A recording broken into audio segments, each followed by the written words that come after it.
Right నమస్తే. రీసెంట్గా రేవంత్ రెడ్డి గారు మాట్లాడినటువంటి వ్యాఖ్యల మీద నిరుద్యోగ యువత మొత్తం కూడా వాళ్ళు దాన్ని ఖండిస్తూ ఉన్నటువంటి సందర్భం కనిపిస్తుంది. ఒకసారి మాట్లాడే ప్రయత్నం చేద్దాం. మనతో పాటు నిరుద్యోగులు ఉన్నారు కొంతమంది. అస్మా ఏంది మీరు ఎండ్రిని దాగి సచ్చిన బాయిలో దునుకుతారా ఏం చేస్తారా అని చెప్పి ఈ రకమైనటువంటి వ్యాఖ్యలు ఒక ముఖ్యమంత్రి నుంచి విన్నాం. ఏమనిపిస్తూ ఉన్నది ఆ వ్యాఖ్యలు? యాక్చువల్లీ అది మీకోసం ప్రచారాలు చేసినప్పుడు తాగాల్సిన ఇంట్రిన్ కొద్దిగా 2.5 సంవత్సరాలు పడుతుంది. ఇంకొకటి ఏంటంటే ఈ ఇంట్రిన్ తాగండి అన్నారు కదా. అవును, మేము మాత్రమే కాదు, మీరు కూడా తాగాలి మాతో పాటు. ఎందుకంటే ఆ రోజు మా దగ్గరకు వచ్చి కాళ్ళెళ్ళ మొక్కి మాతో మీటింగ్లు పెట్టి గెలిస్తే 2 లక్షల ఉద్యోగాలు ఇస్తాము అని చెప్పి మమ్మల్ని మభ్యపెట్టి ఈరోజు గెలిచిన తర్వాత ఇంట్రిల్లు తాగి సావండి, బాయిల దుంకి సావండి అని అంటున్నారు కదా. అరే ఎంత దరిద్రమైన పాలన నడుస్తుందంటే కనీసం ఆ ఇంట్రిన్ డబ్బాలు కూడా దొరుకుతలేవు. ఆ విషయం తెలియదు రేవంత్ రెడ్డికి. ఈ ఇంట్రిన్ డబ్బాలు కూడా దొరుకుతలేవు బయట. ఒకవేళ దొరికితే మాత్రం ఫస్ట్ మీ ఇంటి దగ్గరకే తీసుకొస్తా. ఇంకొకటి సమపాలలో తాగుదాం. బల్మూరు వెంకట్కి ఒక డక్కన్, అద్దంకి దయాకర్కి ఒకటి, కోదండరామ్కి ఒకటి, రింగు రియాస్కి ఒకటి, రేవంత్ రెడ్డికి ఒకటి. అందరం కలిసి ఒక డబ్బాలో అందరం కలిసి తాగుదాం, చచ్చిపోదాం. ఎందుకంటే మిమ్మల్ని గెలిపించిన పాపానికి ఈరోజు ఉద్యోగాలు అడిగితే మమ్మల్ని పేడ్ బ్యాచ్ అంటున్నారు కదా. మేం పేడ్ బ్యాచ్, మీరు పేడ్ బ్యాచ్, మనం బరంపురం. ఖచ్చితంగా అందరం కలిసే తాగుదాం. కలిసే కాంగ్రెస్ పార్టీని తెచ్చుకున్నాం కదా ఈ తెలంగాణలో. కాబట్టి మంచి వచ్చాడో అందరం కలిసే మంచుకుందాం. కాంగ్రెస్ పార్టీ గెలుపు కోసము నిజంగా ఎంత ప్రయత్నాలు చేసినామో గెలిచిన తర్వాత అప్పుడు కూడా పుస్తకాలు పక్కన పెట్టి 2 రోజులు సంబరాలు చేసుకున్నాం. ఉస్మానియా యూనివర్సిటీలో స్వీట్లు పంచుకున్నాం, బాణసంచా కాల్చినాం, రంగులు చల్లుకున్నాం. మరి ఈరోజు అది ఎంత బాధ పెడుతుందంటే మమ్మల్ని బాయిలో దుంకి సావండి అంటున్నాడు. నీ బిడ్డనైతే అట్లా అంటావా? నీ అదేమంటారు పోరగానికి పూరీలు చేస్తున్నాడు. పూరీలు నిజంగా గుండ్రంగా ఉన్నాయా చూసుకున్నావు ఒకసారి?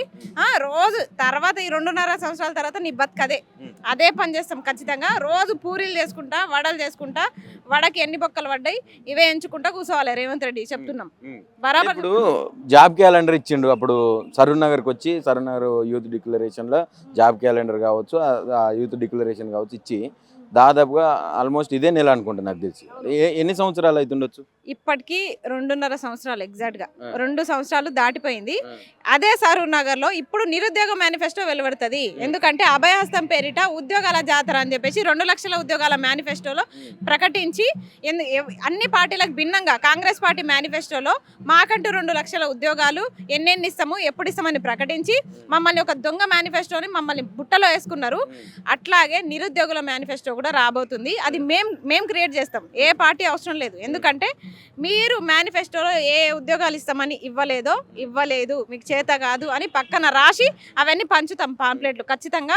సరూర్ నగర్ సాక్షిగా సరూర్ నగర్లోనే సభ, అది బీఆర్ఎస్ పెట్టని బీజేపీ పెట్టని మాకు సంబంధం లేదు. ఇన్ని రోజులు మేము వాళ్ళతో కలిసి చేయకపోయినా మా మీద నిందలేసారు కాబట్టి ఇప్పుడు వాళ్ళు సభ పెట్టిరు బీఆర్ఎస్ వాళ్ళు 18 రోజు. ఖచ్చితంగా సక్సెస్ చేస్తాం, అది ఖచ్చితంగా చేస్తాం నిరుద్యోగులం అందరం వెళ్ళి. ఎందుకంటే మాకు బలం లేదు, మేము ఆర్థికంగా బలంగా లేము కాబట్టి ఖచ్చితంగా ఎవరో సభ పెడితే మాకు 10 నిమిషాలు మైక్ ఇస్తే చాలు, మా బాధని మేము వెలబుచ్చుకుంటాం. కాబట్టి అక్కడ మాకు అవకాశం దొరుకుతుందేమో వెళ్ళి మేము అదే చెప్పాలి అన్నట్టు. నిజంగానే ఈ పార్టీల ముసుగులో ఉండి ఏమన్నా మీరు మోసపోతా ఉన్నారా? నిరుద్యోగులని మోసం చేసి నాయకులుగా ఉన్నటువంటి వాళ్ళందరూ కూడా నిజమైన నిరుద్యోగులని మోసం చేస్తారు అని చెప్పి కాంగ్రెస్ వాళ్ళు మాట్లాడుతున్నారు. నిజంగా జరుగుతుందా అది? అవును, మోసపోయినాం. పార్టీల ముసుగులో ఉండే మోసపోయినాం మేము. అప్పుడు కాంగ్రెస్ పార్టీ ముసుగులో ఉండే కాంగ్రెస్ పార్టీ చెప్పినవన్నీ నమ్మి ఊరూరా ప్రచారం చేసి అమ్మలక్కల కాళ్ళు మొక్కి 2 లక్షల ఉద్యోగాలంటే నమ్మి అన్ని ప్రచారాలు చేసి కాంగ్రెస్ పార్టీని అధికారంలోకి తెచ్చినాము. అప్పుడు కాంగ్రెస్ పార్టీ ముసుగులో ఉన్నాం. మరి అప్పుడు గుర్తు రాలేదా? అరే వీళ్ళంతా అంటే నీ ముసుగులో ఉంటే నీ చుట్టాలు, అంటే పక్కడు ముసుగులో ఉంటే మాత్రం నువ్వు ఎక్కిరిస్తావా? అది ఎట్లా సాధ్యమవుతుంది? నువ్వు నీ ముసుగులో ఉన్నప్పుడు నువ్వు కాపాడుకోలేనప్పుడు పక్కడు ముసుగులోనే పోయి దూరుతారు. ఎవరైనా అంతే. కాబట్టి నిరుద్యోగులు అందరూ కూడా పేడ్ బ్యాచ్ అని ఎవరిని కూడా అనలేం. ఎందుకంటే స్తోమత సరిపోక ఎవరో పెట్టిన సభలకి మా నిరుద్యోగులు వెళ్తున్నారు తప్ప ఆర్థిక స్తోమత నిజంగా లేదు. మా వాళ్ళకి చాలా ఇబ్బందుల్లో ఉన్నారు. ఇప్పుడు లక్షలు పెట్టి సభలు పెట్టాలంటే మా వాళ్ళకి ఇంపాసిబుల్, అది కాని కథ మాతోటి. అందుకే బీజేపీ వాళ్ళు పెట్టినా పోతున్నాము, సిపిఐ వాళ్ళు పెట్టినా పోతున్నాము, బీఆర్ఎస్ వాళ్ళు పెట్టినా పోతున్నాం. ఇక్కడ పేడ్ బ్యాచ్ ఎట్లయితుంది? మాకు బలం లేకపోతున్నాం తప్ప, మేము మా స్థితి బాగాలేకపోతున్నాం తప్ప అక్కడ అమ్ముడుపోయినట్టు కాదు కదా. అయినా అక్కడ సభ క్లియర్గా కనిపిస్తుంది కదా, సభలు కనిపిస్తున్నాయి అన్ని కలిపి. అక్కడ మీరు చూడాల్సింది సభ ఎంత అయింది, ఈ డెకరేషన్ ఎంత అయింది, మంది కాదు, ఎవరు ఏం మాట్లాడుతున్నారు, ఆ మాటల్లో నిజం ఎంత ఉంది, నిజంగా నేను ఉద్యోగాలు ఇస్తే వీళ్ళు ఆ ముసుగులోకి ఎందుకు పోతారు, పోతే 20 మంది పోయి ఉంటారు, వెనకాల 20 లక్షల మంది పరిస్థితి ఏంది, 20 లక్షల మందికి ఉద్యోగాలు ఇవ్వండి సవాలు చేస్తాడా, నేను తల నరుక్కుంటా లెక్క పెడతా, నేను ఎల్బీ స్టేడియంకి మళ్ళీ తీసుకురండి అని చెప్పి మాట్లాడతారు. ఎవరు ముందల నరుక్కుంటారు తలకాయ? ఇప్పుడు ముందలున్నోళ్ళు మీ ఎమ్మెల్సీలు, ముందలున్నోళ్ళు మీ ఎమ్మెల్యేలు, ఎవరు ముందల నరుకుతారు మీరు తలకాయ? అపోజిషన్ వాళ్ళని కూర్చోబెట్టండి, వాళ్ళంతా అవసరం లేదు, నిరుద్యోగులతోనే ఒక సభ పెట్టండి. ఆ రైతులతోనే సభ పెట్టిరు, రైతులు ఎంతమంది ఉన్నారు దాంట్లో, రైతులు ఎంతమంది ఉన్నారు, మీరు మీ కార్యకర్తల ముందు కూర్చొని నేను తలకాయ నరుకుంటా ముక్కు నేలకు రాస్తా అంటే అది ఎట్లా సాధ్యమవుతుంది? మీకు దమ్ముంటే అదే సరూర్ నగర్లో మీరు ఎప్పుడైతే అభయహస్తం నిరుద్యోగుల మేనిఫెస్టో ప్రకటించారు కదా, అదే మేనిఫెస్టోని తీసుకురండి, ఆ మేనిఫెస్టోని తీసుకొచ్చి అదే సరూర్ నగర్లో సభ పెట్టి బీఆర్ఎస్ సభను పక్కన పెట్టండి, అదే రోజు మీరు సభ పెట్టండి దమ్ముంటే. రేవంత్ రెడ్డి గారు మీరు విదేశాంగ మంత్రి కదా, మీరు దమ్ముంటే బల్మూరు వెంకటన్న సాక్షిగా, అలాగే అద్దంకి దయాకరు, కోదండరామ్ సారు, రియాజ్ సార్ అందరు కూడా వచ్చి మీ సమక్షంలోనే అప్పుడు ఎట్లా మభ్య పెట్టిరో ఇప్పుడు కూడా అదే సరూర్ నగర్లో కూర్చొని 18 తారీఖు రండి, ఆడ కూర్చుందాం. కూర్చున్న తర్వాత మేనిఫెస్టోని తెరవండి, మీరు ఏ మేనిఫెస్టో ఇచ్చిరో అభయహస్తం మేనిఫెస్టో అది ఓపెన్ చేసి ఇగో అమ్మ నేను ఈ ఉద్యోగం ఇచ్చిన అని మీరు డిస్ప్లే చేసి ప్రకటించండి, ఒప్పుకుంటాం. నన్ను పక్కన పెట్టండి, ముందల కొట్లాడే 20 మందిని పక్కన పెట్టండి, 30 లక్షల మంది నిరుద్యోగులు ఉన్నారు కదా, వాళ్ళకి సమాధానం చెప్పండి. రైతు వేదికల రైతులు ఉండరు, నిరుద్యోగ సభల్లో నిరుద్యోగులు ఉండరు, ఎవరి కోసం పెడుతున్నారు మీరు సభలు, ఎందుకోసం పెడుతున్నారు?